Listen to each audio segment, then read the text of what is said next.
Hey you all, welcome to this video where I will help you out how to buy gold right here on Hantec Markets. And if you want to buy gold, the first thing that you need to do, of course, is create yourself an account on Hantec Markets, because otherwise it's very difficult to buy gold. Then after that, we are here in the MetaTrader 5 web trader, and I will show you right here how to buy gold. Because if you go here to search and search right here for XAU, that is the symbol for gold, and then we are having here a lot of options, but I want to do right now gold versus US dollars. Then right now what you need to know that the gold market right now is closed, so that is why he is not going further right here than 11 last night.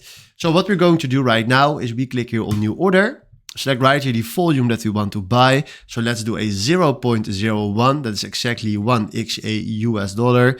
And then we can put a stop loss or take profit on it if you want to do that.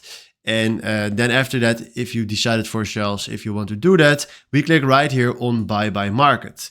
And then right now, if you're seeing market is closed, but normally when you do this between Monday to Friday, you can buy gold right here on the chart.